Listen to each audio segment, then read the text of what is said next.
Welcome folks, and thanks for stopping by to visit today. My name is HomerWing, and I'm happy to share a bit of my story with all of you. Now, I suppose you could say I led a fairly ordinary life. I was born right here in Rochester, just after Christmas in 1893.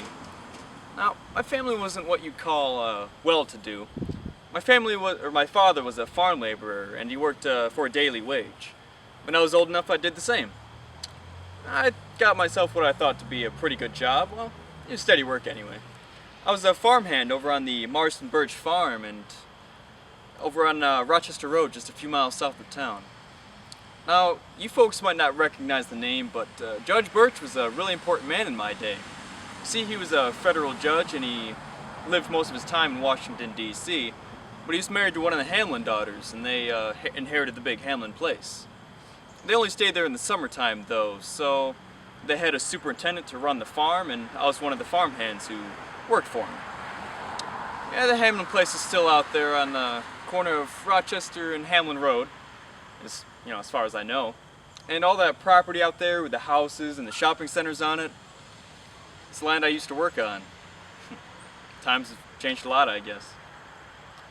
Now, I suppose I would have spent the rest of my life out there if it hadn't been for the war that broke out in Europe in 1914. I guess that's 100 years ago now, isn't it? Wow. Yeah, to be honest, I didn't know much about what the rhubarb was all about in the first place, but I registered for the draft just like every other man my age was ordered to do, and when I was 24, I joined the Army. But before I left, I married a young lady named Lucille Whipple.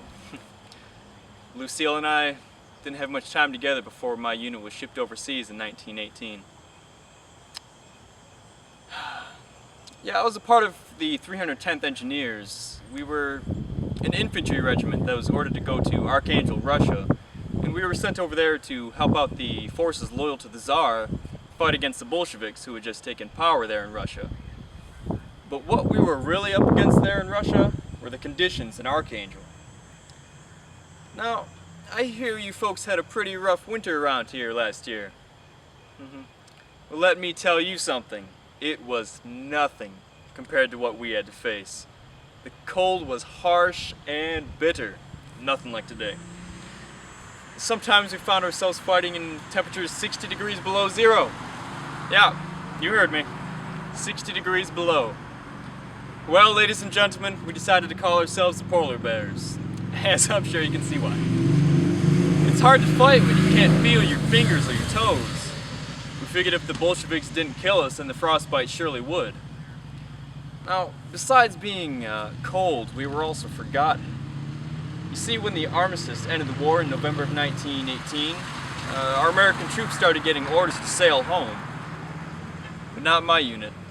My unit was left behind there in Archangel for months after the war ended. Well, folks back here in the States started getting pretty upset about that and started writing to their congressmen. That finally got some action, and we received our orders to sail home in May of 1919.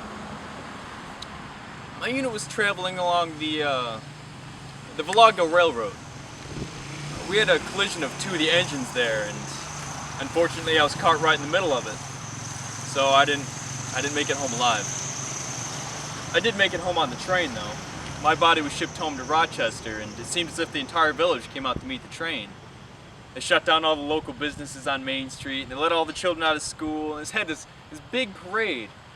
I don't know, it just seemed like a lot of fuss for a lowly enlisted soldier who didn't even die in a fierce battle, but I guess my family's sacrifice meant a lot to the people around here. Heck, they even named the American Legion Post after me. And although I've been resting here at Mount Avon for almost a century, I'm sure a few of you still probably recognize my name. Well, I thank you very kindly for remembering me with a visit today, and I hope you come again. In the meantime, though, I believe my friend Mr. Baldwin over there has a few stories to tell you himself.